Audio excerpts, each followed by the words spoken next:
University of Gourbanga বিশ্ববিদ্যালয় BA back first semester history minor পেপারের সম্পূর্ণ সাজেশন নিয়ে আজকের এই স্পেশাল ভিডিও। অর্থাৎ যে সমস্ত শিক্ষার্থীরা ইতিমধ্যে থার্ড সেমিস্টারের পরীক্ষা দিয়েছো কিন্তু তোমার ফার্স্ট সেমিস্টারের হিস্ট্রি মাইনর পেপারটি ব্যাক রয়েছে, সেই ফার্স্ট সেমিস্টার হিস্ট্রি মাইনর পেপারের মান 10 এবং মান 5-এর অতি গুরুত্বপূর্ণ প্রশ্নগুলি নিয়ে আজকের এই ভিডিওটি উপস্থাপন করা হয়েছে। তাই ভিডিওটি প্রথম থেকে শেষ পর্যন্ত দেখতে থাকো এবং ভিডিওতে বলা প্রশ্নগুলি অবশ্যই খাতায় লিখে নাও।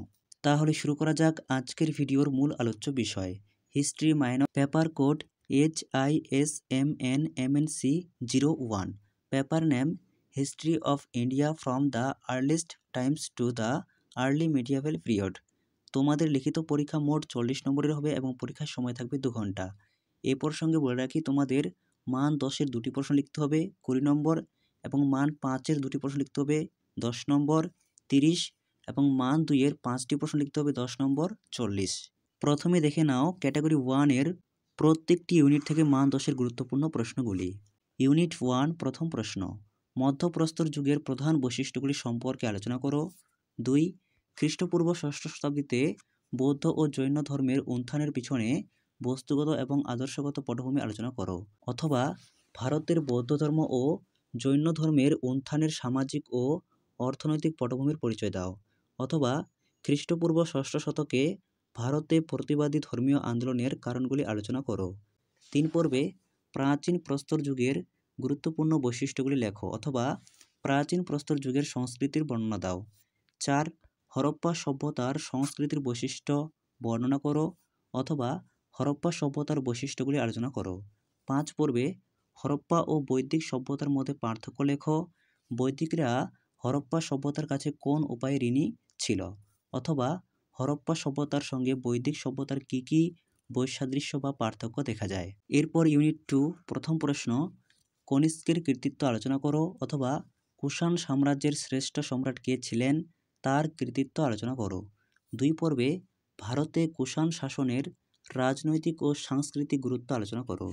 3, সাতবাহনদের শ্রেষ্ঠ শাসক কে ছিলেন, শাসক ও বিজেতা হিসেবে তার কৃতিত্ব আলোচনা করো অথবা সাতবাহনদের শক্তি বৃদ্ধিতে গৌতমীপুত্র সাতকর্ণীর অবদান মূল্যায়ন করো।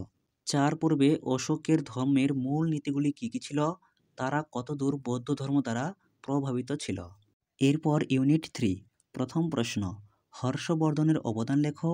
হর্ষবর্ধনকে উত্তর পথনাথ বলা যায় কি অথবা হর্ষবর্ধনের কৃতিত্ব আলোচনা করো।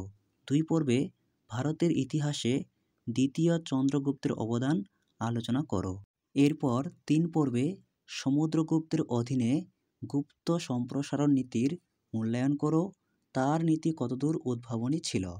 4 পর্বে ইন্দো গ্রিক কারা ভারত ইতিহাসে তাঁদের সাংস্কৃতিক অবদান এর মূল্যায়ন করো। 5 পর্বে উত্তর ও দক্ষিণের পরাজিত রাজাদের প্রতি সমুদ্রগুপ্তকে একটি ভিন্ন নীতি গ্রহণ করতে প্ররোচিত করার কারণগুলি লেখো অথবা কূটনীতিবিদ ও সাম্রাজ্য বিজেতা হিসেবে সমুদ্রগুপ্তের কৃতিত্ব মূল্যায়ন করো। এরপর মডিউল 4, প্রথম প্রশ্ন, পাল প্রতিহার এবং রাষ্ট্রকূটদের মধ্যে সংগঠিত ত্রিশক্তি বা ত্রিদলীয় সংগ্রামের বিবরণ দাও, এর প্রভাব বা ফলাফল বা পরিণতি সম্পর্কে আলোচনা করো। 2, চোলদের সামুদ্রিক ও বাণিজ্যিক কার্যকলাপ বর্ণনা করো। 3, বাতাপির চালুক্য কারা, চালুক্য রাজ দ্বিতীয় পুলকেশীর কৃতিত্ব আলোচনা করো অথবা চালুক্য বংশের শ্রেষ্ঠ রাজা কে, তার কৃতিত্ব আলোচনা করো। এরপর ক্যাটাগরি 2, যেখানে তোমাদের মান 5-এর প্রশ্ন লিখতে হয়। 1, মধ্যপ্রস্তর যুগের প্রধান বৈশিষ্ট্য। 2, প্রাচীন প্রস্তর যুগের গুরুত্বপূর্ণ বৈশিষ্ট্যগুলি লেখো। 3, হরপ্পাবাসীদের আর্থসামাজিক অবস্থা। 4, ষোড়শ মহাজনপদ। 5, মগধের উত্থানের কারণ। 6, মৌর্য শাসন ব্যবস্থা। 7, গান্ধার শিল্প। 8, গুপ্ত যুগকে সুবর্ণ যুগ বলা হয় কেন, এই প্রশ্নটি আবার মান 10-এও আসতে পারে।